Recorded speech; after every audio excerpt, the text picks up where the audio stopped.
윤서가! 5년 만에 터져나온 어머니의 절규가 묘지를 뒤흔들었습니다.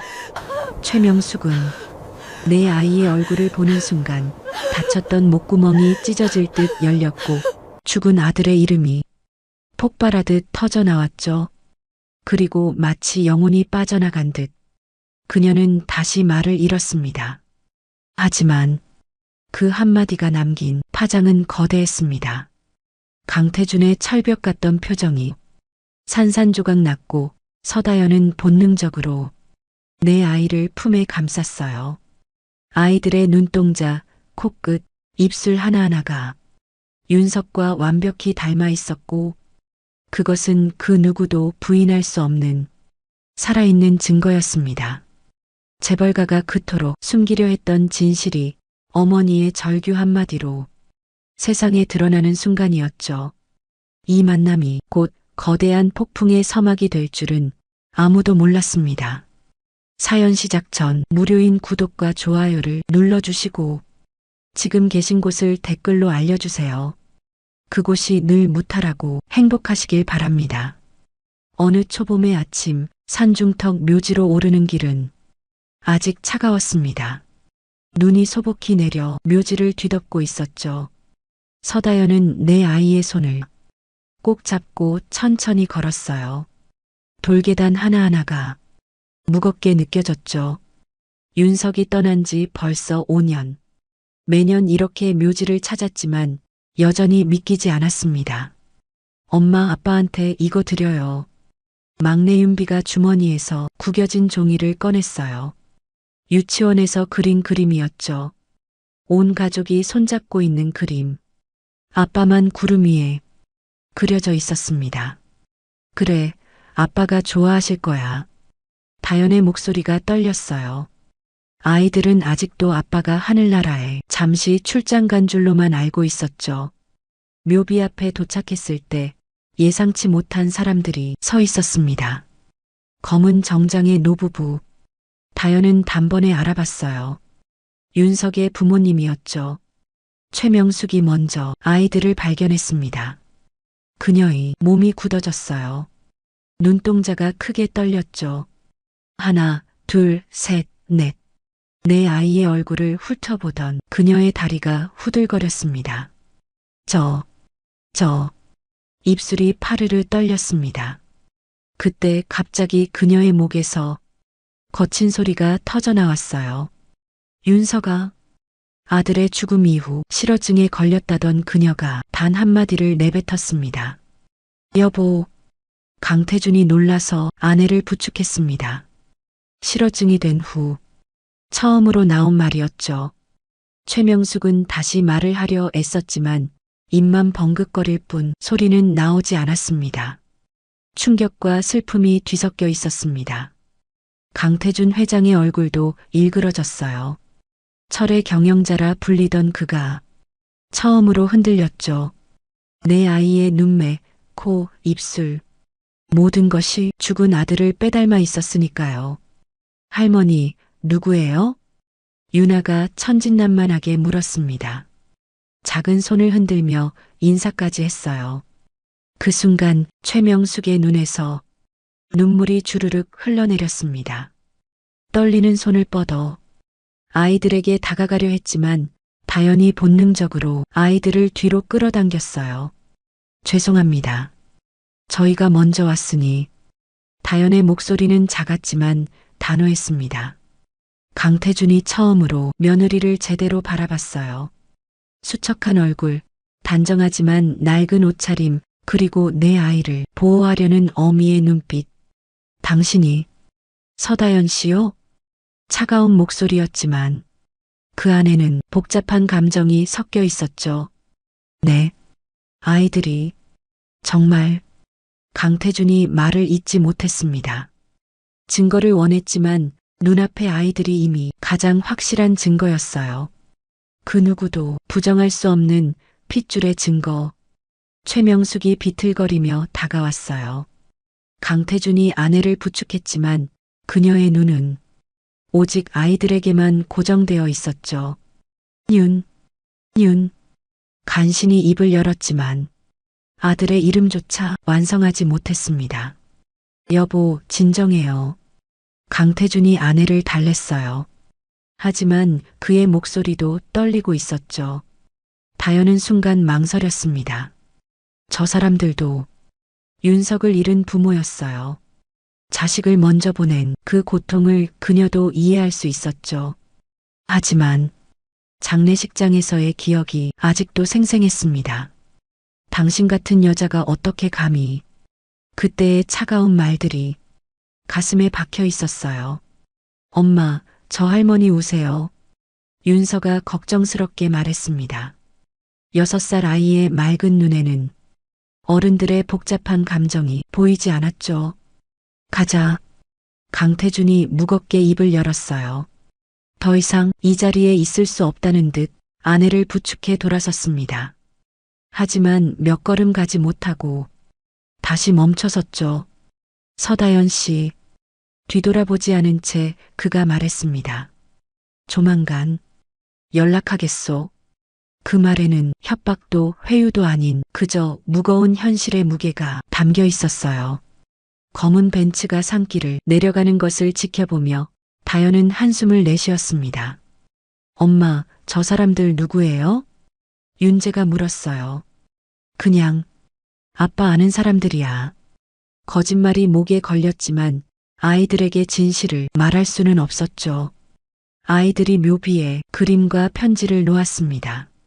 바람에 종이가 팔랑거렸어요. 마치 윤석이 답장을 보내는 것처럼. 산을 내려가는 길, 주차장에는 뜻밖의 사람이 기다리고 있었습니다. 서다연 씨? 중년 남성이 조심스럽게 다가왔어요. 저는 회장님 비서 오상무입니다. 그가 명함을 내밀었죠. 다현은 망설이다 받아들었습니다. 회장님께서 시간을 좀 달라고 하셨습니다. 그리고 이것도 또 다른 봉투를 건넸어요. 병원비 지원 신청서였죠. 저희는 도움 필요 없습니다.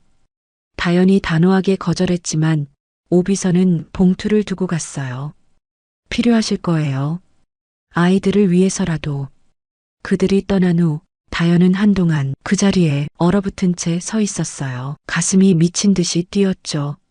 언젠가는 만날 줄 알았지만 이렇게 빨리 올 줄은 몰랐습니다. 묘비 앞에 다시 도착한 다현은 화분을 정리하다가 멈칫했어요. 화분 밑에서 하얀 봉투 끝이 삐져나와 있었죠. 떨리는 손으로 봉투를 꺼내 들었습니다. 윤석의 필체가 선명했어요. 다현에게 그 순간 시간이 거슬러 올라가기 시작했죠. 6년 전 마지막으로 윤석을 만났던 그날이 생생히 떠올랐습니다. 그가 무언가를 준비하고 있다고 했던 그 신비로운 미소가, 결혼을 약속했던 그 따뜻한 봄날이 마치 어제 일처럼 선명했어요. 엄마, 괜찮아요? 윤서의 목소리에 다현은 현실로 돌아왔습니다. 뒤돌아보니 검은 벤츠가 천천히 산길을 내려가고 있었습니다. 그 차 안에서 최명숙은 아마도 계속 울고 있겠죠. 집으로 돌아온 다현은 아이들을 재운 후에야 봉투를 열어볼 수 있었습니다. 안에는 편지와 함께 반지 영수증, 그리고 결혼식장 예약 확인서가 들어 있었어요. 손이 다시 떨리기 시작했죠. 윤석이 사고 전날까지 준비했던 모든 것들이 고스란히 담겨 있었습니다. 편지를 펼쳐드는 순간 윤석의 목소리가 들리는 것 같았어요. 다현아, 이제 우리 정식으로 가족이 되자. 아이들에게 당당한 아빠가 되고 싶어. 부모님께도 곧 인사드릴게. 사랑해. 창밖으로 봄비가 내리기 시작했습니다. 빗방울이 창문을 두드리는 소리가 마치 윤석의 발걸음 소리 같았죠. 미안해, 윤석아. 정말 미안해. 다현은 편지를 가슴에 품고 조용히 울기 시작했어요. 이제 진실을 밝힐 때가 왔다는 걸 그녀는 직감하고 있었습니다. 무엇인가가 시작될 거라는 예감이 들었죠. 집으로 돌아온 다현은 윤석이 남긴 서류들을 조심스레 상자에 넣어두었습니다. 언젠가는 이 증거들이 필요한 날이 올 거라고 믿으며, 하지만 그 전에 그녀에겐 더 시급한 현실이 있었죠. 아이들을 챙기는 일이었습니다. 윤석이 세상을 떠난 후 다연의 삶은 완전히 바뀌었어요. 새벽 4시 50분, 알람이 울리기도 전에 다연은 눈을 떴습니다. 몸이 이미 시간을 기억하고 있었죠. 조용히 일어나 부엌으로 향했어요. 낡은 가스레인지에 불을 켜고 밥솥 스위치를 올렸습니다. 엄마, 막내 윤비가 잠결에 엄마를 찾았어요. 다연은 서둘러 아이 곁으로 갔죠. 쉿, 자고 있어. 엄마 여기 있어. 하지만 윤비는 엄마의 손을 꼭 잡고 놓지 않았습니다. 엄마, 또 병원 가요? 우리 두고 가지 마요. 다연의 가슴이 찢어지는 듯 했어요. 아니야, 오늘은 일찍 들어올게. 약속해. 늘 그렇게 말했지만 밤이 되어 돌아올 때면 아이들은 이미 잠들어 있었습니다. 약속을 지키지 못하는 엄마가 되어버린 자신이 미웠죠. 반지하 전셋집은 습하고 어두웠어요. 창문으로는 지나가는 사람들의 발만 보였죠. 하지만 다연은 벽에 아이들 그림을 잔뜩 붙여놓았습니다. 그림 속에는 늘 5명의 가족이 있었어요. 엄마, 내 아이, 그리고 하늘의 별이 된 아빠. 엄마, 도시락 반찬 뭐예요? 윤서가 일어나 물었습니다. 6살이지만 벌써 동생들을 챙기는 큰딸이었죠. 오늘은 계란말이랑 김치볶음이야. 또요? 미안. 내일은 다른 거 해줄게. 하지만 냉장고는 거의 비어 있었어요. 월급날까지는 아직 일주일이 남았죠. 아이들을 유치원에 보낸 후 다연은 병원으로 향했습니다. 계약직 간호사의 하루는 정규직보다 더 고됐어요. 힘든 일은 다 떠맡으면서도 대우는 형편없었죠. 서간호사, 오늘도 연장 가능하지? 수간호사의 일방적인 통보에 다연은 고개만 끄덕였습니다. 거절할 수 없었어요. 연장 수당이 필요했으니까요. 점심시간 다연은 병원 옥상에서 김밥 한 줄을 먹었습니다. 편의점 김밥 1,200원. 하루 식비를 아껴야 아이들 학원비를 낼 수 있었죠. 시간이 거슬러 올라갔어요. 작년 이맘때 윤석이 깜짝 점심을 들고 왔던 날. 우리 다연이 혼자 밥 먹으면 안 돼. 같이 먹어야 맛있지. 도시락을 펼치며 웃던 그의 모습이 아직도 선명했습니다. 윤석 씨, 바쁜데 왜 왔어요? 바쁘면 뭐해? 당신 얼굴 못 보면 하루가 안 가는데. 그때는 몰랐어요. 그런 평범한 순간들이 얼마나 소중한지. 현실로 돌아온 다연은 김밥을 다 먹지 못하고 일어났습니다. 목이 메어 넘어가지 않았어요. 저녁 9시가 되어서야 병원을 나올 수 있었습니다. 유치원 연장 보육 시간도 끝나가고 있었죠. 다연은 뛰었어요. 구두굽이 부러질 것 같았지만 멈출 수 없었습니다. 죄송해요. 정말 죄송해요. 유치원 선생님께 연신 고개를 숙였어요. 내 아이는 빈 교실에서 그림을 그리며 엄마를 기다리고 있었죠. 엄마, 아이들이 달려왔습니다. 다연은 내 아이를 한꺼번에 안았어요. 미안해. 엄마가 늦었지? 괜찮아요. 우리 그림 그리면서 기다렸어요. 윤재가 그림을 보여줬습니다. 온 가족이 놀이공원에 간 그림이었어요. 집으로 돌아가는 길, 편의점 앞을 지나가는데 유나가 멈춰 섰습니다. 엄마, 저거 먹고 싶어요. 아이스크림을 가리키는 작은 손가락. 다연은 지갑을 열었다가 다시 닫았어요. 다음에 사줄게. 네. 실망한 아이의 목소리가 가슴에 박혔습니다. 밤 11시, 아이들이 잠든 후 다연은 거실 한 구석에서 부업을 시작했어요. 병원 서류 정리와 의료 기록 입력. 시간당 8,000원이었지만 한 푼이라도 더 필요했죠. 낡은 노트북 화면이 흐릿해졌습니다. 눈물 때문이었어요. 정말 이게 맞을까? 혼자서 내 아이를 다 키울 수 있을까? 그때 윤비가 잠꼬대를 했습니다. 아빠, 아빠 어디 가요? 다연은 노트북을 덮고 아이들 곁으로 갔어요. 내 아이의 얼굴을 하나하나 쓰다듬었죠. 괜찮아. 엄마가 있잖아. 엄마가 다 지켜줄게. 벽에 걸린 윤석의 사진을 바라봤습니다. 우리를 바라보며 환하게 웃는 모습. 그 미소가 말하는 것 같았어요. 괜찮아. 내가 잘하고 있어. 우리 아이들을 믿고 맡길 수 있는 사람은 너뿐이야. 다연은 두 손을 모았습니다.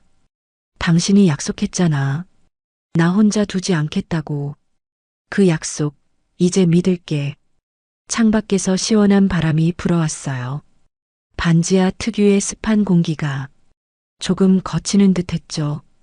그 대신 나도 약속할게. 우리 아이들, 내가 꼭 지킬게. 당신이 그랬던 것처럼 사랑으로. 새벽 2시, 다연은 아이들 사이에 누웠습니다. 유나가 잠결에 엄마 품으로 파고들었어요. 엄마, 사랑해요. 엄마도 사랑해. 그날 새벽 다연은 처음으로 울지 않았습니다. 눈물 대신 결심으로 밤을 견뎠죠.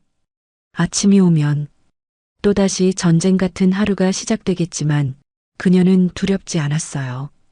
사랑하는 사람은 떠났지만 사랑은 여전히 그녀 곁에 있었으니까요. 내 아이의 숨소리와 함께 그렇게 홀로 버티던 날들이 계속되던 어느 날이었습니다. 운명의 톱니바퀴가 조금씩 움직이기 시작했죠. 묘지에서의 그 만남이 다연의 삶을 완전히 뒤바꿔 놓을 줄은 아무도 몰랐습니다.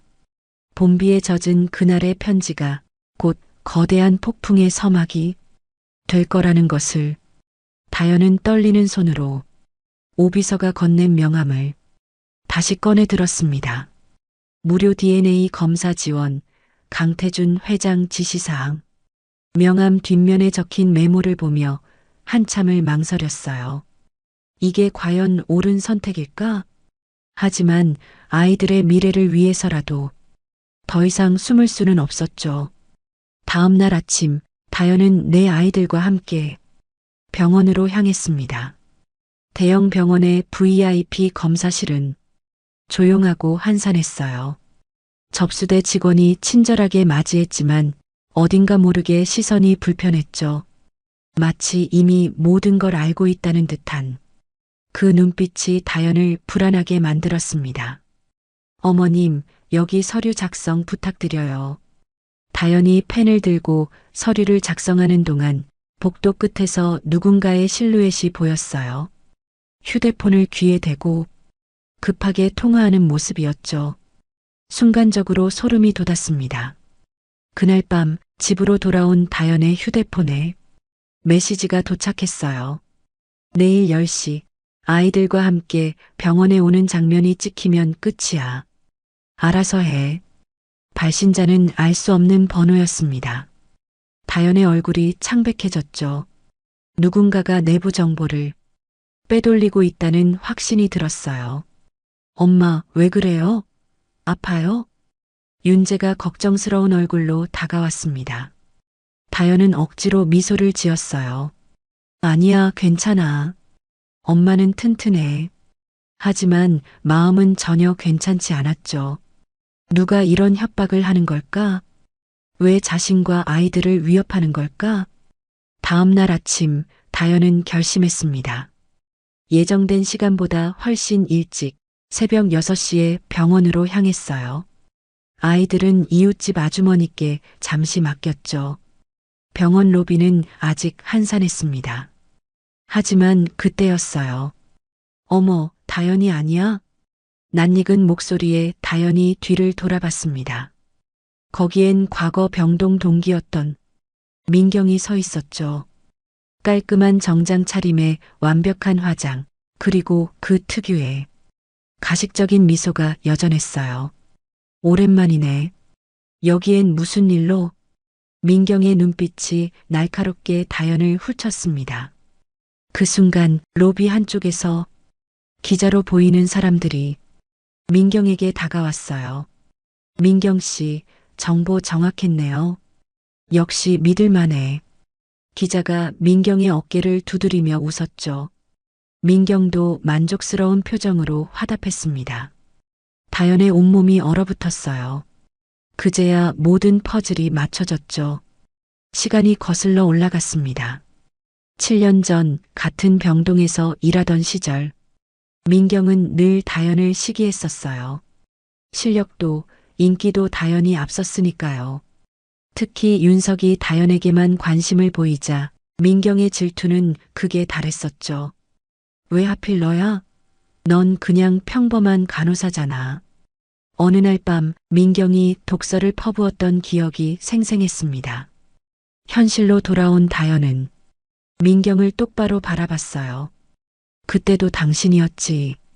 낮고 떨리는 목소리였지만 그 안에는 분노가 담겨 있었습니다. 민경이 비웃었어요. 무슨 소리야? 난 그저 공익을 위해 일하는 것뿐이야. 재벌가 숨겨진 아이들, 이거 특종감이잖아. 내 아이들은 당신의 출세 도구가 아니에요. 출세? 아니야, 정이지.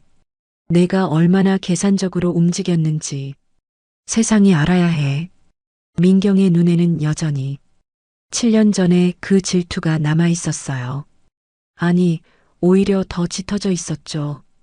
다연은 주먹을 꽉 쥐었습니다.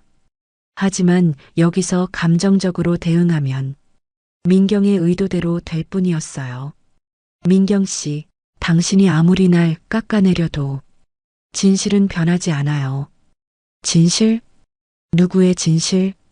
재벌 2세를 노리고 접근한 간호사의 진실? 기자들이 흥미로운 듯 두 사람을 바라봤습니다. 이미 녹음기는 켜져 있었죠. 다연은 심호흡을 했어요. 그리고 담담하게 말했습니다. 언젠가 당신도 깨닫게 될 거예요. 진실보다 더 무서운 건 당신 같은 인간의 질투라는 걸. 그 말을 남기고 다연은 돌아섰어요. 뒤에서 민경이 무언가 소리쳤지만 더 이상 듣고 싶지 않았습니다. 병원을 나온 다연은 곧바로 차도영 변호사에게 연락했어요. 변호사님, 제가 예상했던 것보다 상황이 더 복잡해요. 개인적인 원한까지 얽혀 있었네요. 전화기 너머로 변호사의 침착한 목소리가 들렸죠. 걱정 마세요. 진실은 반드시 밝혀집니다. 감정적으로 대응하지 말고 차분히 증거를 모으세요. 다연은 고개를 끄덕였습니다. 집으로 돌아가는 길, 하늘에는 먹구름이 잔뜩 끼어 있었어요. 곧 비가 올 것 같았죠. 마치 앞으로 닥칠 폭풍을 예고하는 것처럼. 하지만 다연은 두렵지 않았습니다. 아니, 두려워할 수 없었어요. 내 아이들을 위해서라도, 그리고 윤석과의 사랑을 위해서라도 이 싸움에서 절대 지지 않겠다고 다짐했죠. 휴대폰이 다시 울렸습니다. 오비서였어요. 다연 씨, 회장님께서 직접 뵙고 싶다고 하십니다. 내일 오후 2시 회장실로 와주실 수 있을까요? 다연은 잠시 망설이다 대답했습니다. 네, 가겠습니다. 이제 진짜 싸움이 시작되는 거예요. 하지만 다연은 준비가 되어 있었죠. 진실을 위해서라면 그 어떤 시련도 견딜 수 있으니까요. 새벽 5시 다연의 휴대폰이 미친 듯이 울리기 시작했습니다. 다연아, 지금 당장 인터넷 봐. 친구 수진의 다급한 목소리였어요. 아직 잠에서 깨지 못한 다연은 비몽사몽 휴대폰을 들었죠. 무슨 일인데 이 시간에. 내가 메인 뉴스에 떴어. 그 말에 다연의 눈이 번쩍 뜨였습니다. 떨리는 손으로 포털 사이트를 열었어요. 그리고 그녀의 얼굴이 하얗게 질렸죠. 단독 재벌 2세 숨겨둔 내 쌍둥이, 엄마는 병원 간호사, 묻고 강윤석 회장 아들의 숨겨진 사생활. DNA 검사 현장 목격담 계산된 접근 의혹. 기사는 마치 다연이 처음부터 재벌가를 노리고 접근한 것처럼 써져 있었어요. 더 충격적인 건 사진들이었죠. 다연의 SNS에 올렸던 일상 사진들, 아이들의 유치원 행사 사진까지 무단으로 도용되어 있었습니다. 엄마, 무슨 일이에요? 윤서가 걱정스러운 얼굴로 다가왔어요. 다연은 황급히 휴대폰을 내려놓았죠. 아니야, 아무것도 아니야. 다시 자렴. 하지만 이미 늦었습니다. 댓글은 실시간으로 폭주하고 있었어요. 역시 재벌가 노리는 여자들은 수단과 방법을 가리지 않는군. 아이 4명으로 재산 노리는 거 아니야? 요즘 같은 시대에 저런 여자가 아직도 있다니. 다연은 휴대폰을 던지듯 내려놓았습니다. 온몸이 떨렸어요. 분노인지 슬픔인지 구분할 수 없는 감정이 밀려왔죠.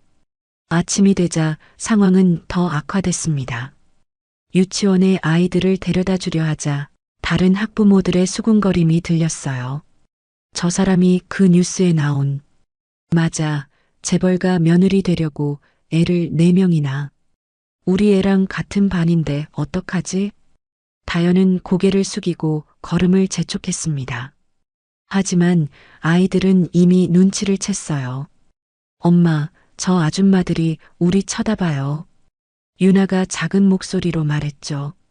다연의 가슴이 찢어지는 것 같았습니다. 유치원 원장실에서 전화가 왔어요. 어머님, 죄송하지만 다른 학부모님들이 많이 걱정하고 계세요.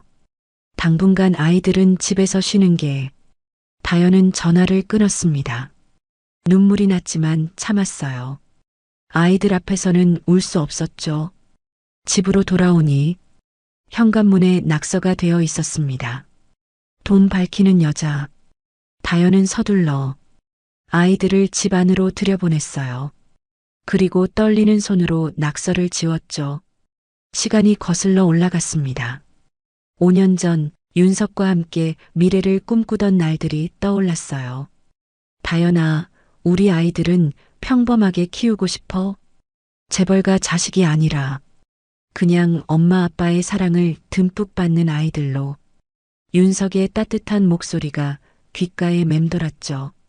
그는 늘 소박한 꿈을 꾸는 사람이었어요. 현실로 돌아온 다연은 노트북을 열었습니다.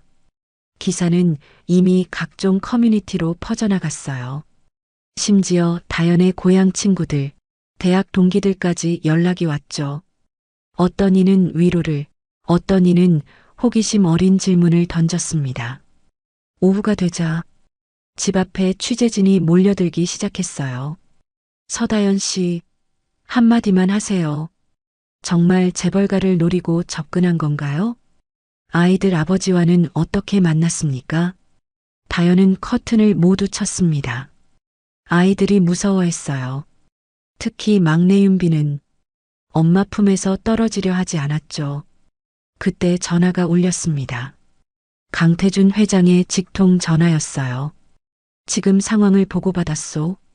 우리 쪽에서도 언론 대응팀을 꾸려 조치하겠소. 하지만 다연은 알고 있었습니다. 이미 여론은 형성됐고 한번 퍼진 불은 쉽게 꺼지지 않는다는 걸요.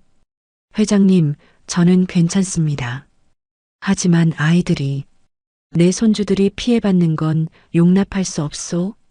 법적 조치도 불사하겠소. 전화를 끊은 후 다연은 한참을 멍하니 앉아 있었어요. 밤이 되었습니다. 아이들을 재운 후 다연은 거실에 홀로 앉아 아이들의 사진을 꺼내봤어요. 내 아이가 환하게 웃고 있는 가족 사진이었죠. 엄마는 거짓말하지 않았어. 작은 목소리로 속삭였습니다. 눈물이 뚝뚝 떨어졌어요. 엄마는 정말 아빠를 사랑했어. 지금도 사랑해. 사진 속 윤석의 얼굴이 흐릿해졌습니다. 눈물 때문이었죠. 그때 휴대폰이 울렸어요. 모르는 번호였습니다. 여보세요? 다연 씨, 저예요. 장은호 기자입니다. 의외의 인물이었어요. 그는 공정하기로 유명한 기자였죠. 이번 기사 뭔가 이상해요. 너무 일방적이고 계획적이에요. 제가 좀 파헤쳐 보겠습니다. 다현은 놀랐습니다. 모두가 자신을 돌팔매질할 때 진실을 찾겠다는 사람이 나타난 것이죠. 감사합니다. 정말 감사합니다. 아직 감사하기는 일러요. 대신 다현 씨도 준비하셔야 합니다. 이건 단순한 가십이 아니에요. 누군가의 계획된 공격입니다. 전화를 끊고 다현은 창밖을 바라봤어요. 어둠 속에서도 별은 빛나고 있었죠. 아무리 어둠이 깊어도 진실의 빛은 언젠가 반드시 드러날 거라고 믿었습니다. 윤서가, 우리 아이들, 내가 꼭 지킬게. 다현은 주먹을 꽉 쥐었어요. 내일은 더 힘든 하루가 될 것입니다. 하지만 포기하지 않을 거예요. 진실을 위해, 사랑을 위해, 그리고 내 아이들을 위해. 강태준 회장이 중역회의실로 들어서는 순간 무거운 침묵이 그를 맞이했습니다. 타원형 테이블에 둘러앉은 이사진들의 표정이 심상치 않았어요. 그리고 테이블 맨 끝 부회장 강도연이 서류 뭉치를 앞에 놓고 기다리고 있었죠. 형님, 앉으십시오. 동생의 목소리는 차갑고 건조했습니다. 마치 남남처럼. 강태준은 천천히 자리에 앉았어요. 63년 인생에서 가장 긴 걸음이었죠. 동생의 눈빛에서 이미 모든 걸 읽었습니다. 오늘이 그날이구나. 오늘 안건이 뭔가. 형님의 리더십에 대한 재평가입니다. 강도연이 서류를 펼쳤어요. 첫 장에는 최근 3개월간의 주가 그래프가 있었죠. 급락하는 붉은 선이 마치 피처럼 보였습니다. 스캔들 이후 주가는 15% 하락했습니다. 시가총액으로 환산하면 3조 원이 증발한 셈이죠. 이사진이 술렁였어요. 강도연은 만족스러운 듯 입꼬리를 올렸습니다. 더 큰 문제는 형님의 대응입니다. 개인적 감정에 휘둘려 회사 전체를 위험에 빠뜨리고 계십니다. 개인적 감정? 강태준의 목소리가 낮아졌어요. 하지만 강도연은 아랑곳하지 않았죠. 그 여자와 아이들을 보호하기 위해 회사 자원을 동원하고 계시지 않습니까? 법무팀, 홍보팀, 심지어 비서실까지. 그들은 내 손주들이다. 증명되지 않은 손주들이죠. DNA 검사 결과도 아직 나오지 않았는데 성급하신 것 아닙니까? 회의실의 공기가 얼어붙었습니다. 몇몇 이사들이 고개를 끄덕였어요. 이미 포섭된 사람들이었죠. 시간이 거슬러 올라갔습니다. 30년 전 아버지가 돌아가시던 날, 강태준은 25살의 나이에 그룹을 물려받았어요. 그때 15살이던 도연은 형을 우러러봤죠. 형, 우리 함께 회사를 크게 만들어요. 형은 회장, 나는 부회장. 멋지지 않아요? 그 막던 눈빛은 어디로 갔을까? 언제부터 동생의 눈에 야망이 자리 잡았을까? 현실로 돌아온 강태준은 천천히 일어났습니다. 믿고 싶은 것을 믿으시오. 나는 내 길을 가겠소. 그리고 뒤도 돌아보지 않고 회의실을 나섰어요. 뒤에서 강도연의 목소리가 들렸지만 더 이상 듣고 싶지 않았습니다. 한편 다현은 카페에서 장은호 기자를 만나고 있었어요. 회장님 동생이 쿠데타를 준비 중입니다. 이미 이사진 절반을 포섭했다고 해요. 장은호의 말에 다현은 커피잔을 내려놓았습니다. 손이 떨렸어요. 그럼 회장님이 물러나시면 강도연 부회장은 다현 씨와 아이들의 존재를 인정하지 않을 겁니다. 아니, 오히려 더 공격적으로 나올 거예요. 다현의 머릿속이 복잡해졌어요. 단순히 자신과 아이들의 정체성을 증명하는 문제가 아니었던 거죠. 거대한 재벌가의 권력 다툼에 휘말린 것이었습니다. 기자님, 이게 다 제 때문인가요? 아니요. 강도연은 오래전부터 기회를 노리고 있었어요. 다연 씨 사건은 그저 빌미일 뿐입니다. 장은호는 노트북을 열었어요. 화면에는 강도연의 비리 자료들이 가득했죠. 부회장은 겉으로는 도덕적 경영을 외치지만 뒤로는 온갖 더러운 일을 해왔어요. 비자금, 주가 조작, 심지어. 왜 이런 걸 제게 보여주시는 거죠? 다연이 의아해하며 물었습니다. 장은호는 진지한 표정으로 대답했어요. 진실을 밝히려면 적을 알아야 합니다. 그리고 전 윤석 씨를 알았어요. 다연의 눈이 커졌습니다. 대학 동기였죠. 그는 정말 좋은 사람이었어요. 늘 당신 얘기를 했습니다. 얼마나 사랑하는지, 결혼하면 얼마나 행복할지. 다연의 눈에 눈물이 맺혔어요. 그런 그가 선택한 사람이라면 전 믿습니다. 그리고 돕고 싶어요. 그때 다연의 휴대폰이 울렸습니다. 오비서였어요. 다연 씨, 회장님께서 긴급히 뵙자고 하십니다. 지금 상황이. 전화기 너머로 다급함이 느껴졌죠. 다연은 장은호를 바라봤습니다. 그리고 결심한 듯 말했어요. 기자님, 제가 할 수 있는 게 있을까요? 싸우실 겁니까? 네. 이제 도망치지 않을 거예요. 다연의 눈빛이 변했습니다. 더 이상 숨어있는 피해자가 아니었어요. 아이들을 지키는 엄마이자 사랑을 증명하려는 여인이었죠. 좋습니다. 그럼 우선 장은호가 작전을 설명하기 시작했어요. 싸움의 판은 이미 진실이 아닌 권력이 되어버렸습니다. 세상은 사랑보다 재산을 믿었죠. 하지만 다연은 포기하지 않을 거예요. 때로는 작은 진실이 거대한 거짓을 무너뜨리기도 하니까요. 밖에서는 봄비가 내리고 있었습니다. 하지만 다연의 마음속에는 이미 폭풍이 몰아치고 있었어요. 곧 시작될 전쟁을 위해 새벽 3시 17분 다연의 휴대폰이 요란하게 울렸습니다. 묘지 관리인의 떨리는 목소리가 들려왔어요. 서다연 씨죠? 큰일 났습니다. 윤석 씨 묘소에 당장 와보셔야 할 것 같아요. 불안한 예감에 다연은 옷을 걸쳐 입고 집을 나섰습니다. 아이들은 다행히 깊은 잠에 빠져 있었죠.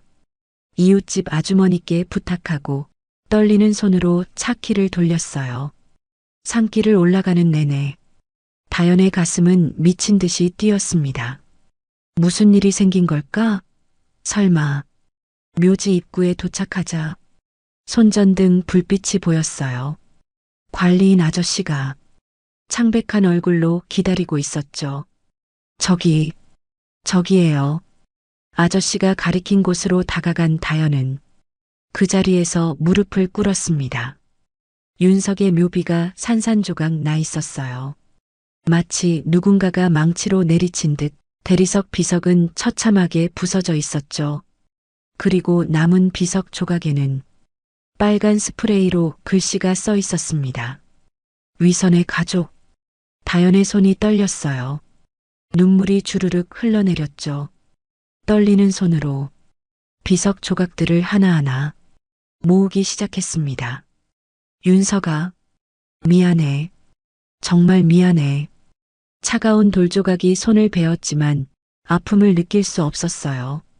가슴이 찢어지는 아픔에 비하면 아무것도 아니었으니까요. 죽은 사람도 편히 쉬지 못하게 하다니. 다연은 흐느끼며 조각들을 품에 안았습니다. 윤석의 이름이 새겨진 조각을 쓰다듬으며 울었어요. 그때 검은 벤츠가 도착했습니다. 강태준 회장이 내렸어요. 평소의 단정한 모습과 달리 셔츠는 구겨져 있었고 넥타이도 풀어 헤쳐져 있었죠. 오비서의 연락을 받고 급히 달려온 모양이었습니다. 회장은 말없이 부서진 묘비를 바라봤어요. 그리고 천천히 무릎을 꿇었습니다. 아들아. 낮고 떨리는 목소리였어요. 철의 경영자라 불리던 그의 어깨가 떨리고 있었죠. 두 사람은 한동안 말없이 조각들을 모았습니다. 새벽 공기는 차가웠지만 누구도 추위를 느끼지 못했어요. 내가 만든 세상이 이 아이를 삼켰어. 강태준이 무거운 입을 열었습니다. 차갑고 잔인한 정글의 법칙. 약육강식의 세계. 내가 그런 세상을 만들었고 결국 내 아들이 그 세상의 희생양이 됐지. 다현은 회장을 바라봤어요. 그의 눈에는 깊은 회한이 담겨 있었죠. 시간이 거슬러 올라갔습니다. 2년 전 윤석이 아버지를 찾아왔던 날. 아버지, 저 사랑하는 사람이 생겼어요. 결혼하고 싶어요. 누구냐? 병원 간호사예요. 다현이라고. 정말 좋은 사람이에요. 강태준은 차갑게 웃었었죠. 간호사? 내가 그룹 후계자라는 걸 알고 접근한 거 아니냐? 아버지, 다현은 그런 사람이 아니에요. 세상에 그런 사람은 없다. 모두가 계산적이고 모두가 더 많은 것을 원해. 그게 인간이야. 그날 윤석은 처음으로 아버지에게 소리를 질렀었어요. 아버지가 그런 세상에 살고 있다고 해서 모두가 그런 건 아니에요. 현실로 돌아온 강태준은 한숨을 쉬었습니다. 그때 내가 아들의 말을 들었더라면. 회장님, 그 아이는 나와 달랐어. 따뜻하고 순수하고 사람을 믿을 줄 아는 아이였지. 하지만 나는 그런 아들을 이해하지 못했어. 두 사람은 계속해서 조각을 모았어요. 동이 트기 시작했고 첫 햇살이 산등성이를 비추기 시작했죠. 다현 씨, 강태준이 다현을 똑바로 봤습니다. 이제 알겠소. 왜 윤석이 당신을 선택했는지. 당신은 윤석과 같은 사람이구려. 다현의 눈에서 또 눈물이 흘렀어요. 저도 윤석 씨를 정말 사랑했어요. 지금도 여전히 사랑해요. 알고 있소. 이제야 알겠소. 관리인이 가져온 시멘트로 두 사람은 임시로 묘비를 세웠습니다. 완벽하지는 않았지만 윤석의 이름은 여전히 선명했어요. 작업을 마치고 두 사람은 나란히 섰습니다. 회장님, 누가 이런 짓을. 알고 있소. 하지만 증거가 없지. 강태준의 눈빛이 차갑게 변했어요. 하지만 이제 달라질 거요. 더 이상 참지 않겠소. 내 아들의 명예를, 내 손주들의 미래를, 짓밟는 자들을 용서하지 않겠소. 다현도 고개를 끄덕였습니다. 저도 싸울 거예요. 윤석 씨를 위해서, 아이들을 위해서. 두 사람 사이에 진실이라는 단어가 무겁게 자리 잡았어요. 서로 다른 길을 걸어왔지만 이제 같은 목적을 향해 나아갈 동지가 된 것이죠. 해가 완전히 떠올랐습니다. 새벽의 어둠은 물러갔고 묘지는 따스한 햇살로 가득 찼어요. 마치 윤석이 두 사람을 축복하는 것처럼. 가시죠. 할 일이 많을 것 같소. 강태준이 먼저 발걸음을 옮겼고 다현도 따랐습니다. 뒤돌아보니 임시로 세운 묘비가 햇살을 받아 빛나고 있었어요. 부서졌지만 여전히 굳건히 서 있는 그 모습이 마치 그들의 의지를 보여주는 것 같았죠. 오늘부터 진짜 싸움이 시작됩니다. 아침 9시 온 국민이 시청하는 시사 프로그램에 충격적인 인터뷰가 방송됐습니다. 저는 다현 씨와 같은 병원에서 일했던 사람이에요. 모자이크로 가려진 여성의 목소리가 TV에서 흘러나왔어요. 다현은 거실 소파에 무너져 내렸죠. 그 목소리는 전혀 모르는 사람이었습니다. 그녀는 처음부터 계획적이었어요. 재벌 2세가 입원했다는 소식을 듣고는 의도적으로 담당을 바꿔달라고 했죠. 거짓말이었습니다. 다현은 윤석을 만나기 전까지 그가 재벌가 아들인 줄도 몰랐어요. 심지어 동료들에게 말하기를 아이를 많이 낳으면 더 많은 재산을 받을 수 있다고. 다현의 손이 떨렸습니다. 리모컨을 잡으려 했지만 힘이 들어가지 않았어요. TV 속 진행자가 심각한 표정으로 고개를 끄덕였죠. 정말 충격적인 증언이네요. 이런 계산적인 접근이 사실이라면. 엄마, TV에서 엄마 이야기하는 거예요? 윤서가 걱정스러운 얼굴로 다가왔습니다. 다현은 황급히 TV를 껐어요. 아니야, 다른 사람 이야기야. 학교 갈 준비하자. 하지만 이미 늦었죠. 휴대폰이 미친 듯이 울리기 시작했습니다.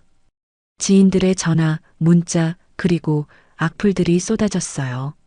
다현은 아이들을 학교에 보낸 후 곧바로 방송국으로 향했습니다. MBC 사옥 앞에서 다현은 잠시 멈춰 섰어요. 거대한 건물이 마치 자신을 짓누르는 것 같았죠. 그 입 하나가 사람을 죽이는구나. 작은 목소리로 중얼거렸습니다. 한 사람의 거짓말이 얼마나 큰 파장을 일으키는지 뼈저리게 느끼는 순간이었어요. 방송국 로비에 들어서자 사람들의 시선이 느껴졌습니다. 수군거리는 소리, 손가락질, 그리고 조롱 섞인 웃음소리까지. 실례합니다. 오늘 아침 방송에 대해 정정 보도를 요청하고 싶은데요. 안내데스크 직원은 시큰둥한 표정으로 대답했어요. 증거 자료가 있으신가요?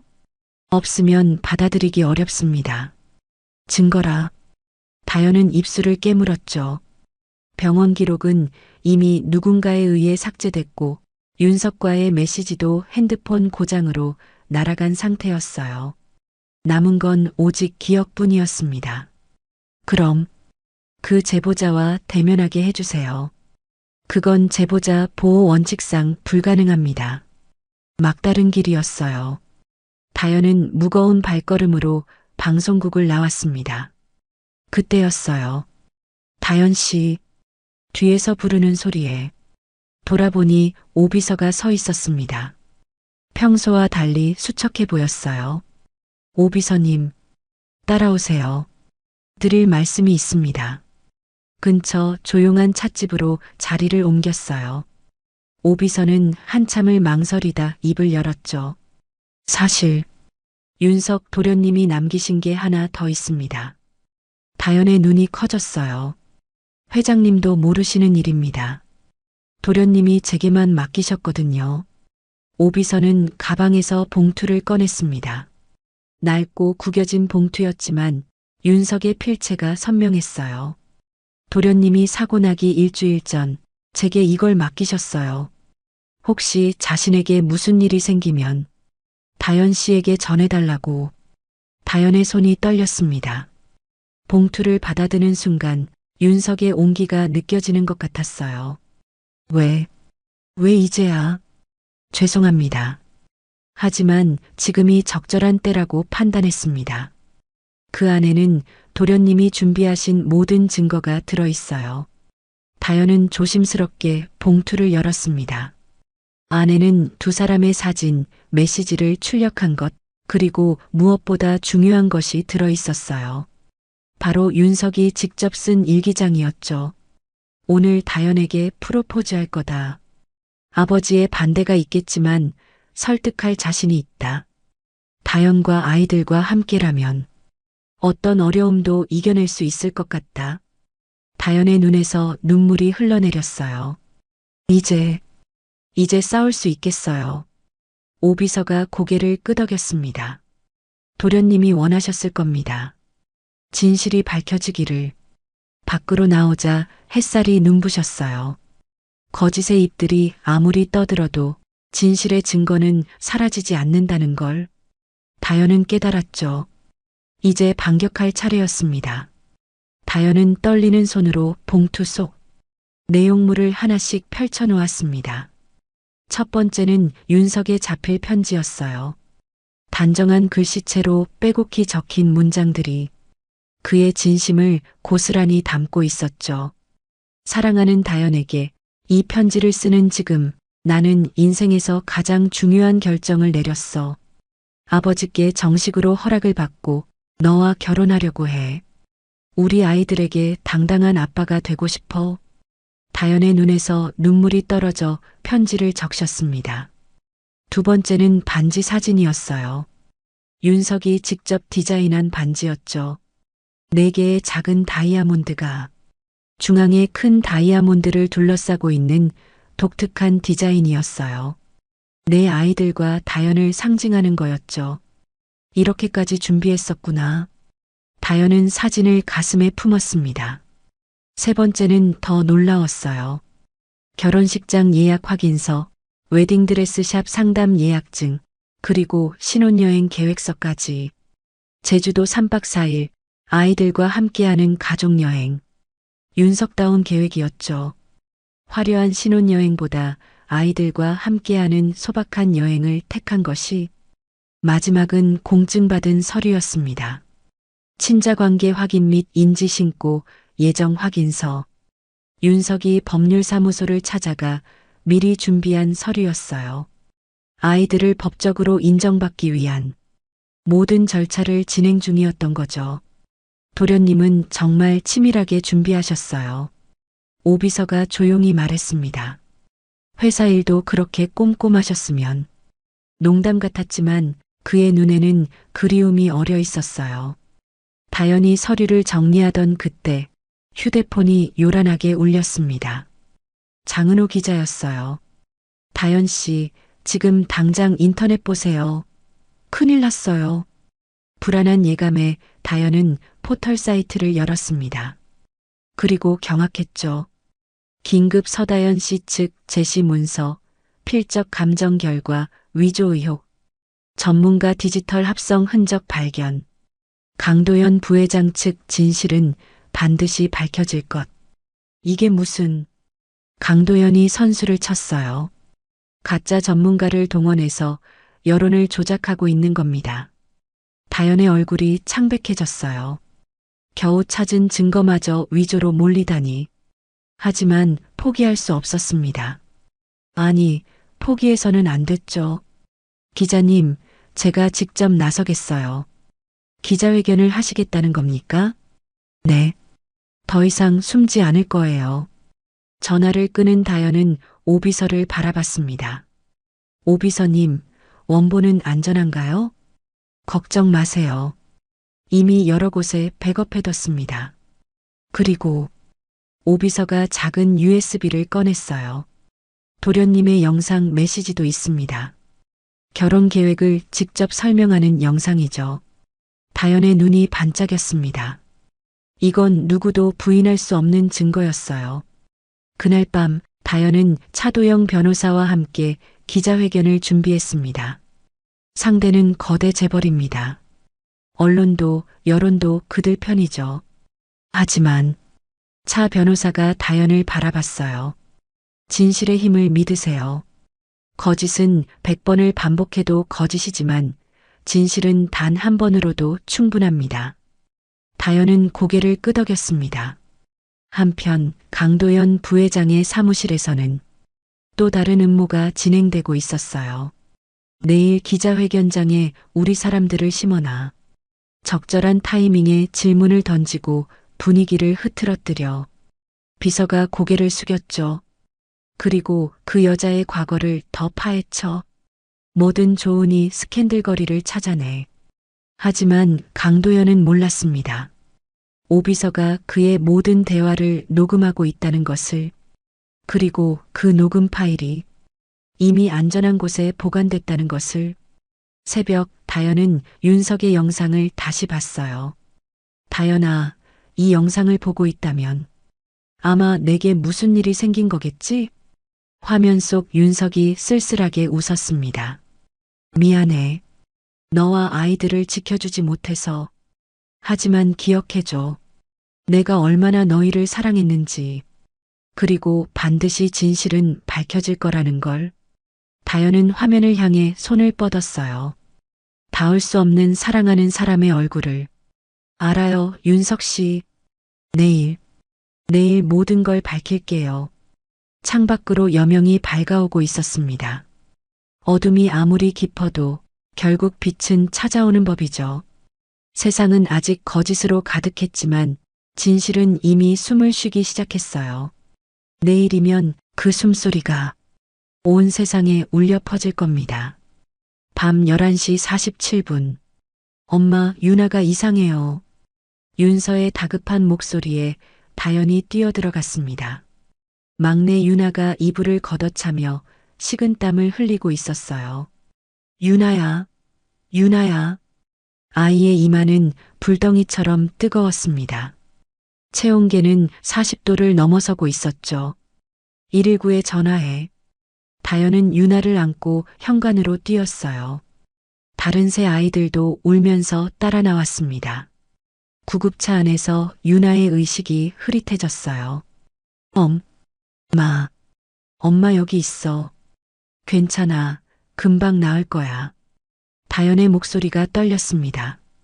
제발 아무 일도 없기를. 응급실에 도착하자마자 의료진이 유나를 데려갔어요. 다연은 대기실에서 무너져 내렸죠. 다 제 탓이에요. 아이가 스트레스를 너무 받았나 봐요. 윤서가 엄마를 안았습니다. 6살짜리가 엄마를 위로하는 모습이 더욱 가슴 아팠어요. 30분 후 의사가 나왔습니다.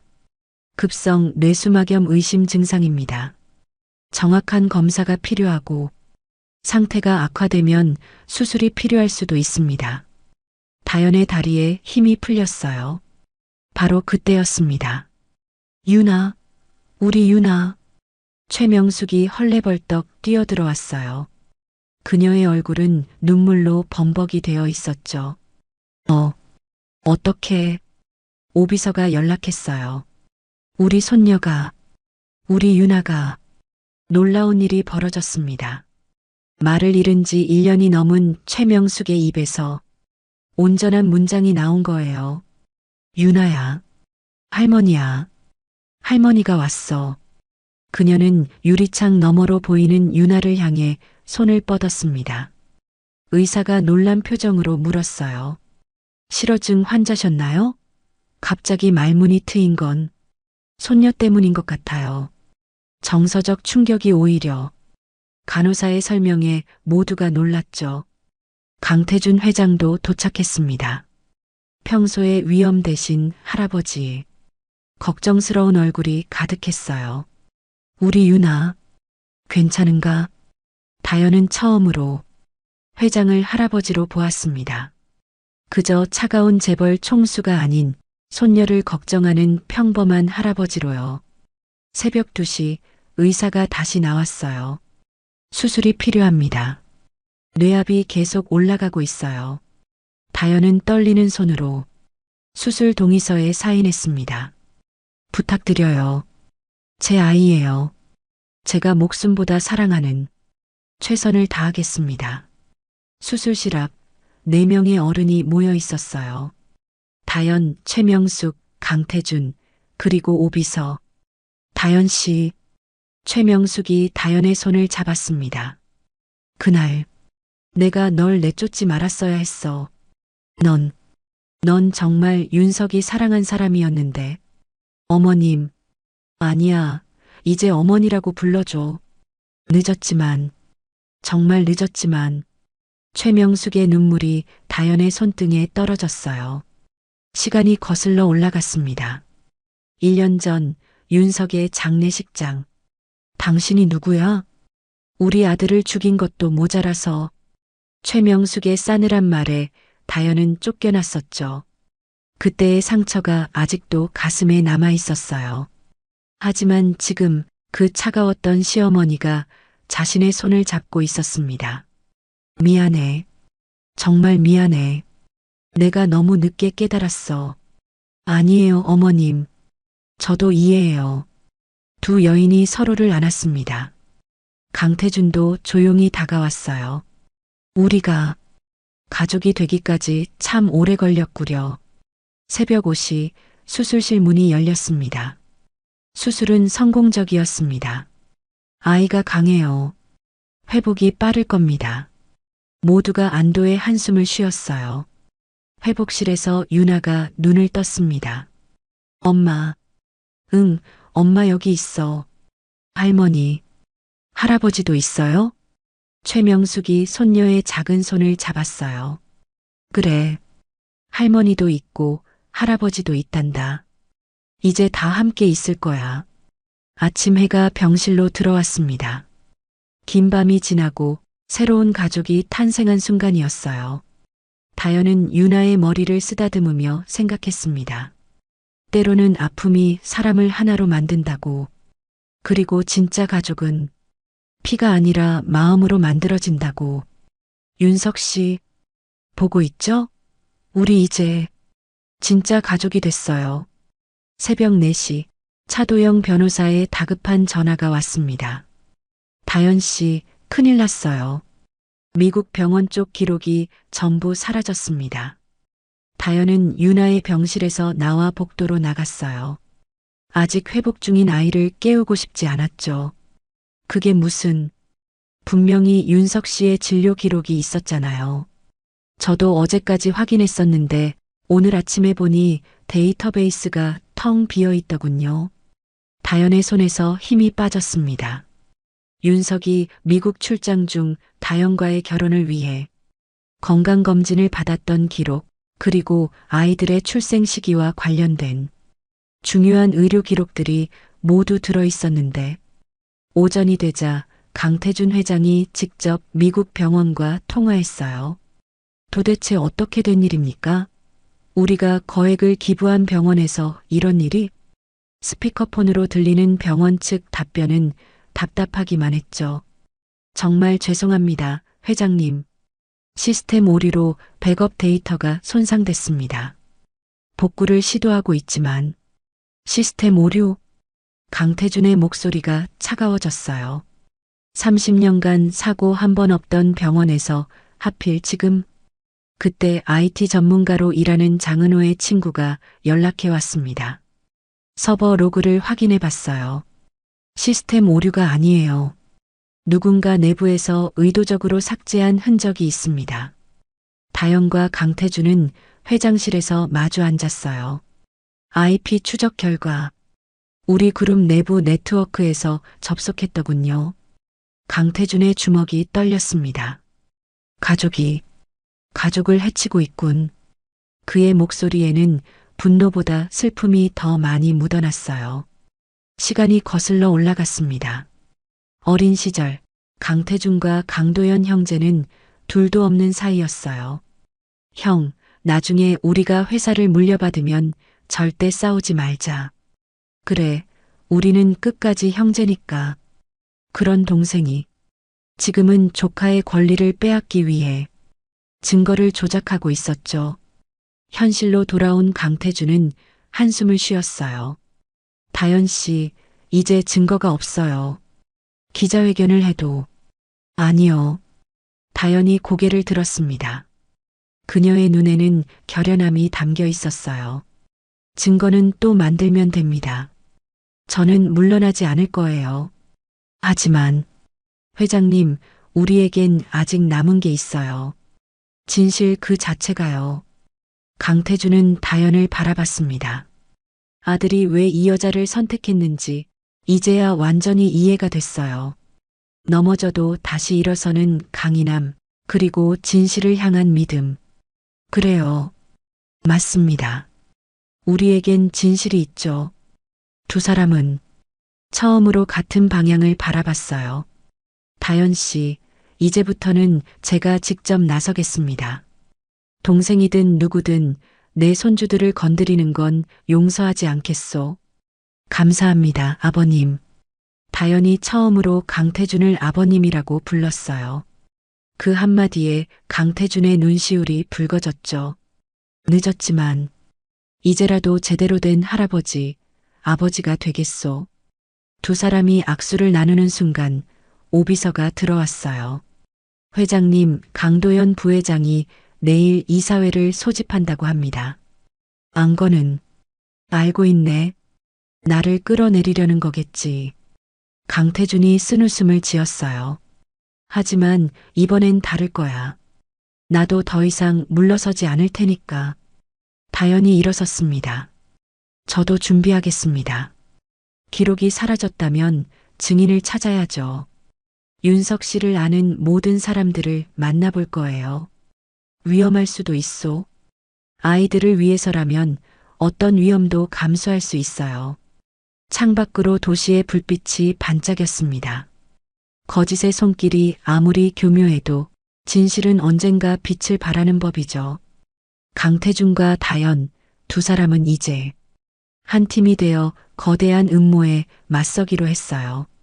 가족이 가족을 해치는 비극을 끝내기 위해서 차도영 변호사 사무실의 문이 열리고 초로의 남성이 들어왔습니다. 제가 그날 윤석 씨를 태웠던 택시기사입니다. 다영과 강태준이 동시에 일어났어요.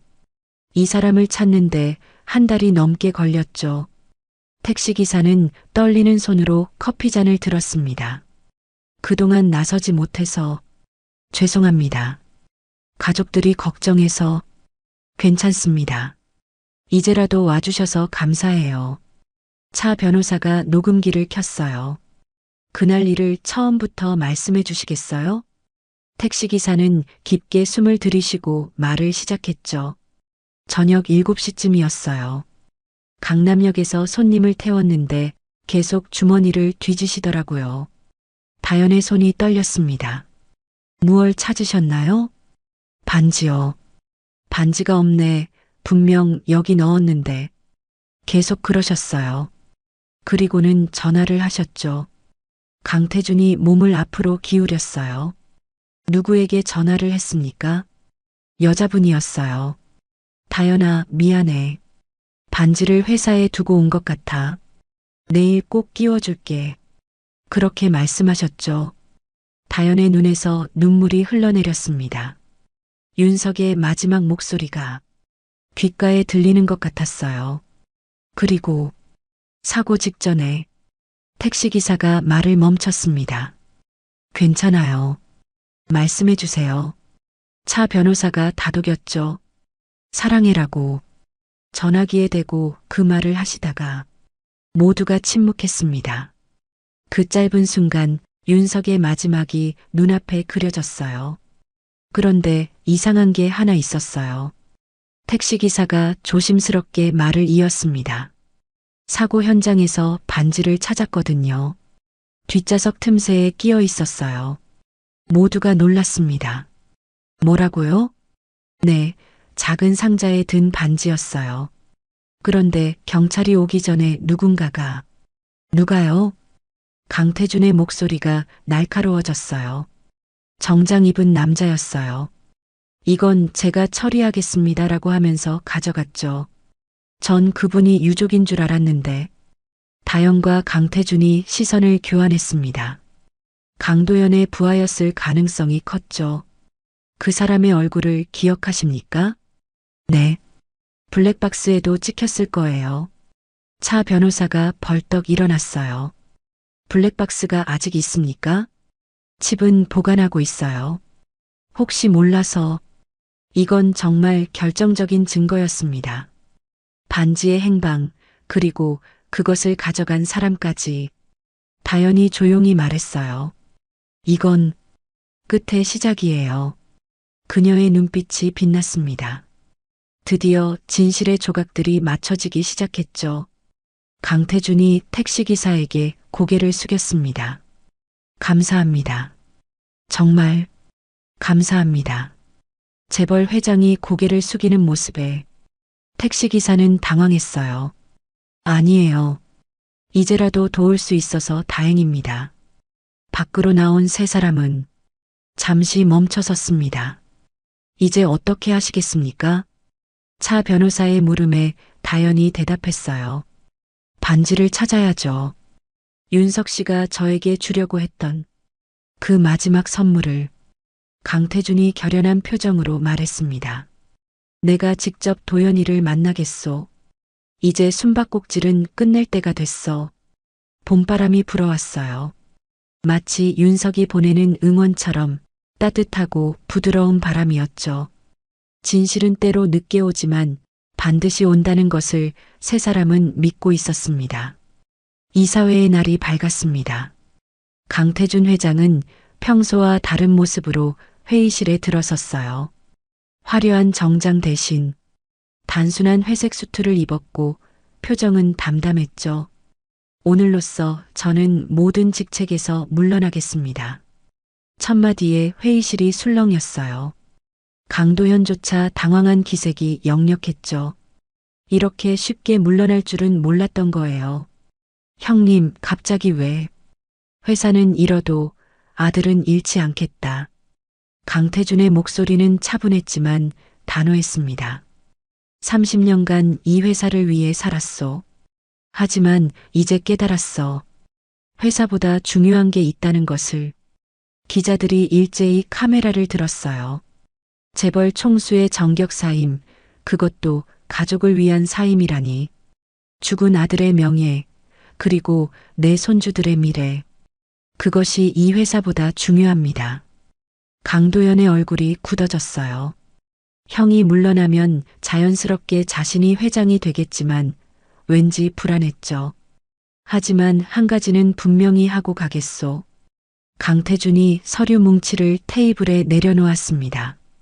내 손주들의 정당한 상속권은 반드시 지켜질 것이요. 그 누가 막아도. 그의 시선이 강도연을 향했어요. 형제의 마지막 대면이었죠. 회의실을 나온 강태준은 홀가분해 보였습니다. 이제야 아버지가 된 것 같군. 그날 밤 병원. 최명숙은 유나의 병실 앞 복도를 서성였어요. 완전히 회복된 목소리로 혼잣말을 했죠. 그 아이들. 우리 피야. 우리 윤석이의 피. 간호사가 지나가며 물었습니다. 어머님, 들어가서 보시지 그러세요? 아니, 아직은. 최명숙은 유리창 너머로 잠든 손주들을 바라봤어요. 내가 할머니 자격이 있을까? 그 아이 엄마를 그렇게 내쫓았는데. 한편 다연은 병실 창가에 서 있었습니다. 달빛이 아이들의 얼굴을 비추고 있었어요. 평화로운 표정으로 잠든 내 아이들. 윤석 씨, 이제 세상이 알아야 해요. 다연은 조용히 속삭였죠. 당신이 얼마나 우리를 사랑했는지, 그리고 이 아이들이 얼마나 당신을 닮았는지. 병실 문이 조용히 열렸습니다. 최명숙이 들어왔어요. 다연아, 어머님. 두 여인이 마주봤습니다. 미안하다. 정말 미안하다. 최명숙이 다연의 손을 잡았어요. 이제야 안다. 내가 진심으로 윤석이를 사랑했다는 걸. 그리고 이 아이들이 정말 우리 가족이라는 걸. 다연의 눈에 눈물이 맺혔습니다. 저도 이해해요, 어머님. 아들을 잃은 고통이 얼마나 큰지. 두 사람은 서로를 안았어요. 창밖의 달은 더욱 밝게 빛났습니다. 마치 하늘에서 윤석이 지켜보는 것처럼. 내일은 기자회견이 있을 예정이었어요. 이제 정말로 모든 진실을 세상에 알릴 때가 왔습니다. 강태준의 사임, 최명숙의 인정, 그리고 새로운 증거들. 모든 것이 준비되었죠. 내일이면 당신의 이름을 되찾아줄 수 있을 거예요. 다연이 달을 보며 말했습니다. 긴 터널의 끝이 보이기 시작했어요. 드디어 운명의 날이 밝았습니다. 대형 호텔 컨퍼런스룸은 200명이 넘는 기자들로 가득 찼어요. 모두가 이 세기의 스캔들의 결말을 보기 위해 모였죠. 다연은 검은 정장을 입고 단상에 섰습니다. 옆에는 강태준과 최명숙 그리고 차도영 변호사가 함께했어요. 오늘 저희가 모든 진실을 밝히겠습니다. 다연의 목소리는 떨렸지만 단호했죠. 바로 그때였습니다. 잠깐. 회견장 뒤쪽에서 강도연 부회장이 나타났어요. 그의 손에는 USB가 들려 있었죠. 편지가 조작됐다는 증거를 가져왔습니다. 이걸 먼저 보시죠. 기자들이 술렁거렸어요. 강도연은 득의양양한 표정으로 단상에 올랐습니다. 스크린에 띄워주십시오. 모두가 진실을 봐야 합니다. 다연의 얼굴이 창백해졌어요. 하지만 오비서가 조용히 다가와 속삭였죠. 걱정 마세요. USB가 재생되기 시작했습니다. 그런데 오늘은 2024년 3월 14일. 저는 강윤석입니다. 스크린에는 윤석의 얼굴이 크게 비치고 있었어요. 프로포즈 준비 영상이었죠. 강도연의 얼굴이 일그러졌습니다. 이게 아닌데. 영상 속 윤석이 계속 말했어요. 오늘 부모님께 정식으로 허락을 받고 다연에게 프로포즈하러 갑니다. 반지도 준비했어요. 그는 카메라에 반지 상자를 보여줬죠. 4개의 작은 다이아몬드가 둘러싼 특별한 디자인이었어요. 우리 4 아이들과 다연이를 상징하는 반지예요. 제가 직접 디자인했죠. 객석이 술렁거렸습니다. 이건 누구도 부인할 수 없는 증거였어요. 아버지가 반대하실 수도 있어요. 하지만 설득할 자신이 있습니다. 다연과 아이들은 제 전부니까요. 윤석의 행복한 미소가 화면 가득 퍼졌어요. 다연아, 사랑해. 우리 이제 정말 가족이 되자. 영상이 끝나자 회견장은 침묵에 잠겼습니다. 강도연은 당황해서 소리쳤어요. 이건 조작이야. 내 USB가 아니라고. 오비서가 조용히 말했죠. 부회장님, USB 맞습니다. 다만 내용물을 제가 좀 바꿨을 뿐이죠. 강태준이 천천히 일어났습니다. 그리고 모두가 보는 앞에서 무릎을 꿇었어요. 아들아. 재벌 총수가 공개석상에서 무릎을 꿇는 전무후무한 광경이었죠. 아버지가 잘못했다. 내 사랑을 믿지 못했어. 내 선택을 존중하지 못했어. 강태준의 어깨가 떨렸습니다. 용서해다오. 그리고 다연 씨와 아이들을 아버지가 꼭 지킬게. 최명숙도 일어났어요. 회복된 목소리로 말했죠. 저도 며느리와 손주들에게 사과합니다. 제가 너무 늦게 깨달았어요. 다연의 눈에서 눈물이 흘렀습니다. 그때 차도영 변호사가 추가 증거를 공개했어요. 택시 블랙박스 영상입니다. 사고 현장에서 반지를 가져간 사람이 찍혔죠. 화면에는 강도연의 비서가 선명하게 나타났습니다. 게임은 끝났어요. 강도연은 비틀거리며 회견장을 빠져나갔고 기자들의 카메라는 일제히 다연을 향했죠. 마지막으로 하실 말씀은? 다연은 심호흡을 했어요. 윤석 씨는 좋은 아빠였고 좋은 연인이었어요. 그리고 그녀는 강태준과 최명숙을 바라봤습니다. 좋은 아들이었습니다. 이제 그 진실을 모두가 알았으면 좋겠어요. 플래시가 터졌고 박수가 쏟아졌습니다. 긴 싸움이 끝났어요. 진실은 때로 늦게 와도 결국은 빛을 발한다는 것을 모두가 목격한 순간이었죠. 하늘에서 윤석이 미소 짓고 있을 것 같았습니다. 법원 앞 봄비가 내리고 있었습니다. 다연은 4 아이의 손을 잡고 계단을 올랐어요. 검은 정장을 입은 아이들은 엄마를 따라 조심스럽게 걸었죠. 오늘은 그들의 인생에서 가장 중요한 날이었습니다. 엄마, 오늘 우리 아빠 성을 받는 거예요? 유나가 작은 목소리로 물었어요. 다연은 고개를 끄덕였습니다. 그래, 오늘부터 너희는 진짜 아빠의 아이들이 되는 거야. 법정문이 열렸습니다. 작은 가사법정이었지만 방청석은 가득 찼어요. 강태준과 최명숙, 오비서, 차도영 변호사, 그리고 장은호 기자까지 모두가 이 순간을 함께하기 위해 모였죠. 판사가 입장했습니다. 나이 지긋한 여성 판사였어요. 그녀의 눈에는 따뜻함이 묻어났죠.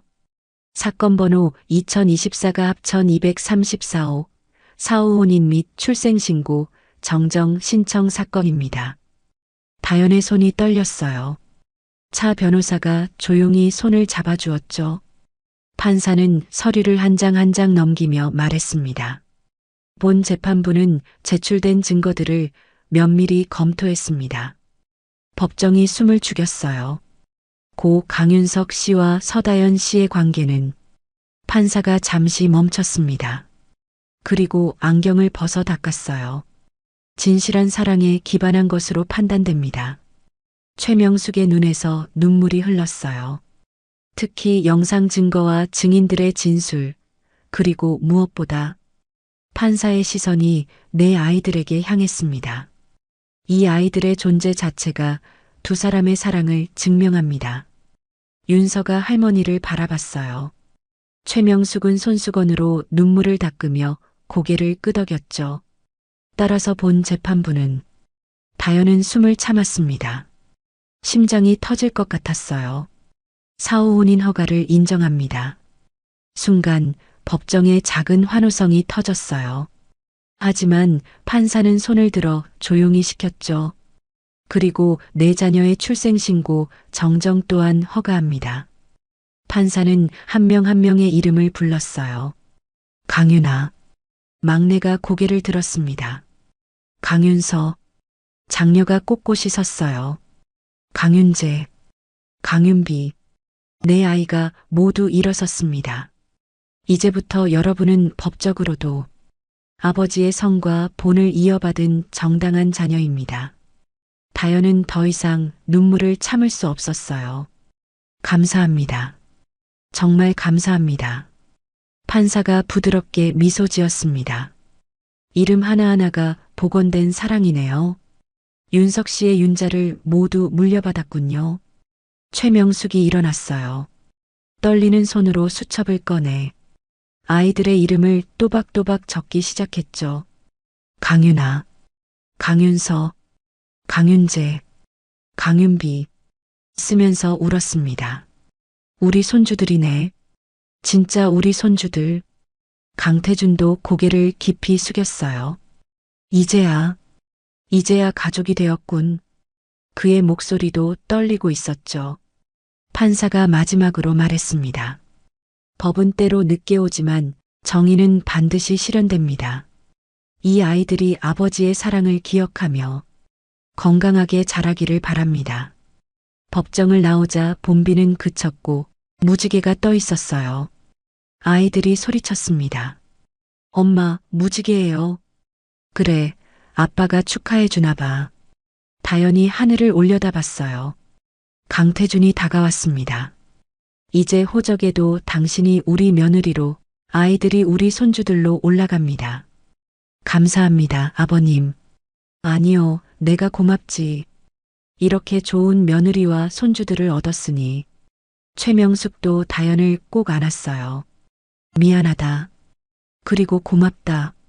세 사람의 어른과 4명의 아이들이 함께 걸었습니다. 이제 그들은 진짜 가족이었어요. 법원 계단을 내려오며 윤아가 물었습니다. 엄마, 이제 아빠 무덤에 가면 뭐라고 해요? 이제는 아빠, 우리 강윤아예요 라고 하면 돼. 아이들이 환하게 웃었어요. 긴 싸움이 끝났습니다. 사랑은 죽음을 넘어 법의 인정을 받았고 내 아이는 당당히 아버지의 이름을 이어받았죠. 다연은 다시 한번 하늘을 봤어요. 윤석 씨, 우리 이겼어요. 당신은 이제 영원히 아이들의 아빠예요. 바람이 불어왔습니다. 따뜻한 봄바람이었어요. 마치 윤석의 손길처럼. 6개월 후 윤석장학재단 설립식 당일 강태준은 새벽 일찍 일어났습니다. 평소와 달리 직접 넥타이를 메었어요. 거울 속 자신을 보며 중얼거렸죠. 아들아, 오늘은 내가 꿈꾸던 날이다. 그의 손에는 윤석이 어릴 적 쓴 일기장이 들려 있었습니다. 나중에 커서 어려운 사람들을 돕는 사람이 되고 싶다. 윤석 10살. 한편 최명숙은 손주들을 위해 아침을 준비하고 있었어요. 할머니, 오늘 아빠 이름으로 된 건물 가는 거 맞아요? 윤아의 물음에 최명숙의 눈시울이 붉어졌습니다. 그래. 아빠가 하늘에서 정말 기뻐하실 거야. 그녀는 윤석이 좋아하던 김밥을 만들고 있었어요. 눈물이 떨어져 김에 젖어들었죠. 미안하다, 윤석아. 엄마가 너무 늦게 깨달았어.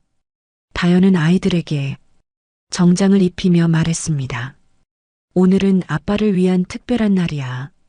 모두 씩씩하게 행동하자. 네, 내 아이가 힘차게 대답했어요.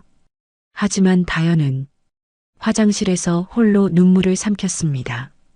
윤석 씨, 당신 없이 이런 날을 맞는다는 게 재단 건물 앞 온 가족이 모였을 때 강태준이 먼저 입을 열었어요. 우리 모두 각자의 방식으로 윤석이를 그리워하고 있구나. 최명숙이 고개를 끄덕였습니다. 그 아이가 원했던 건 가족의 화목이었어요. 우리가 이렇게 함께 있는 것만으로도 말을 잇지 못하고 눈물을 흘렸죠. 설립식이 시작됐습니다. 다현이 단상에 올라 마이크를 잡았을 때 가족들은 맨 앞줄에서 그녀를 바라봤어요. 진실은 늦게 와도 결국 도착합니다. 다현의 목소리에 힘이 실렸습니다. 저희 가족이 그것을 증명했습니다. 그리고 이제 그 진실로 더 많은 이들을 돕고자 합니다. 청중 속에서 박수가 터져 나왔어요. 한때 다현을 손가락질했던 사람들도 이제는 눈시울을 붉혔죠. 강태준이 조용히 일어섰습니다. 제 아들은 떠났지만 사랑은 남았습니다. 그의 목소리가 떨렸어요. 아니, 더 커졌죠. 이 재단을 통해, 우리 손주들을 통해 윤석의 사랑은 영원히 살아있을 겁니다. 최명숙도 마이크를 잡았습니다.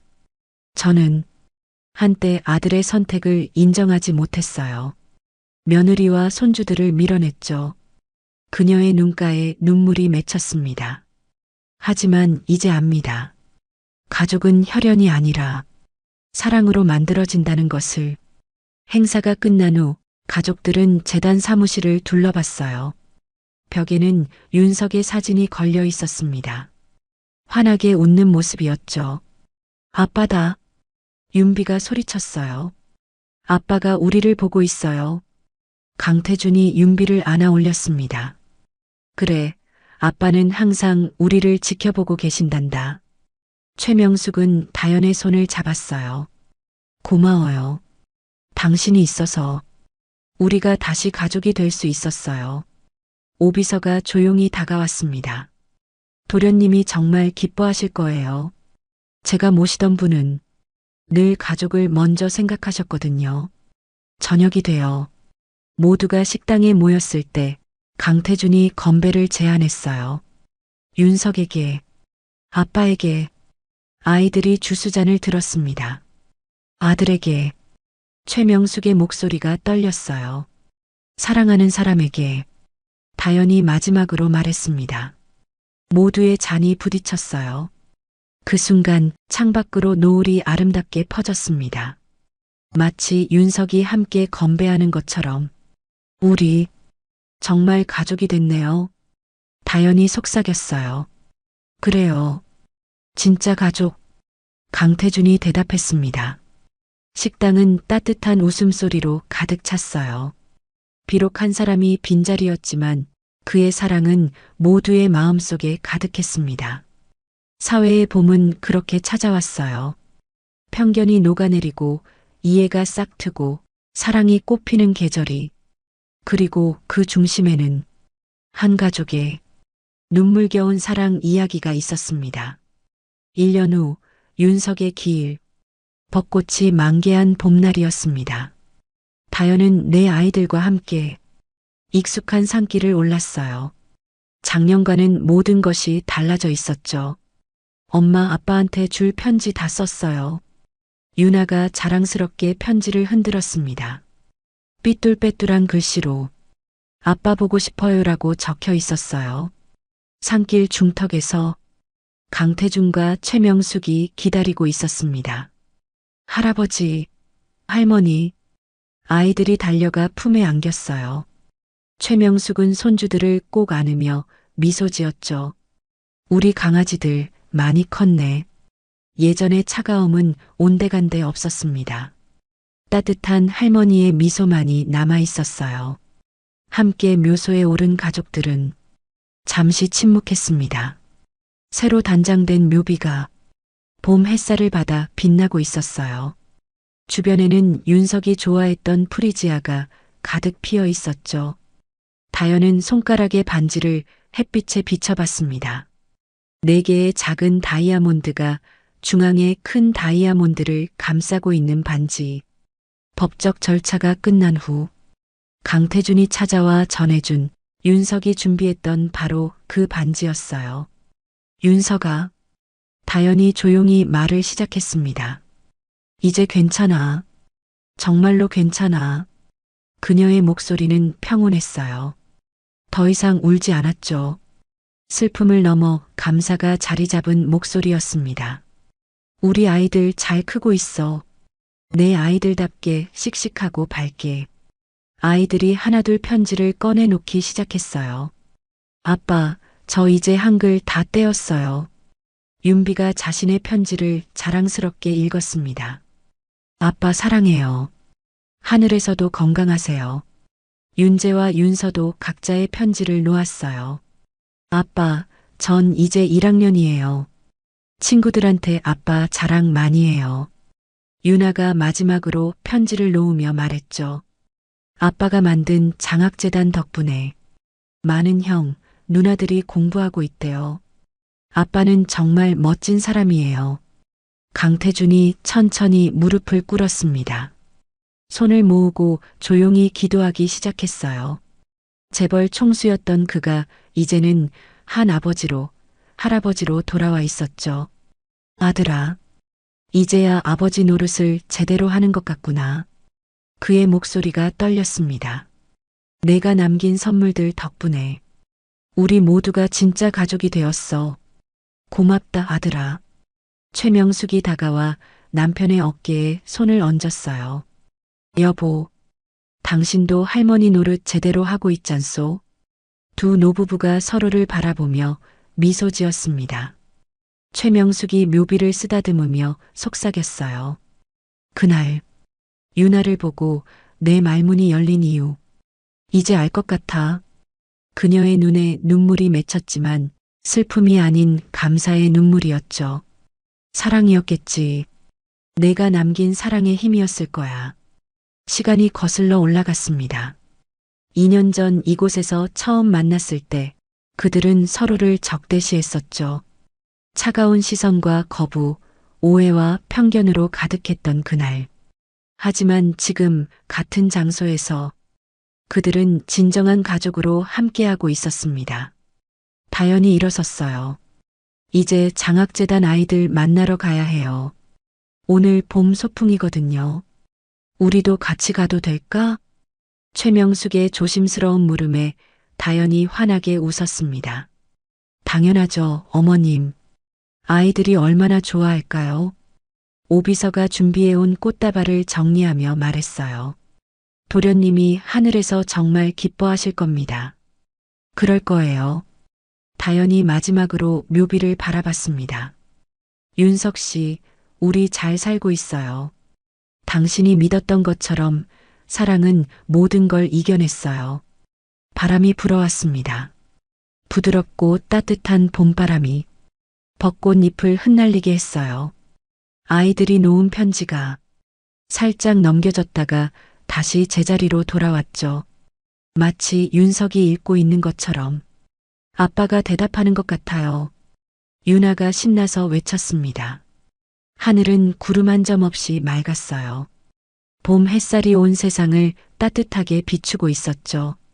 가족들이 함께 산을 내려가기 시작했습니다.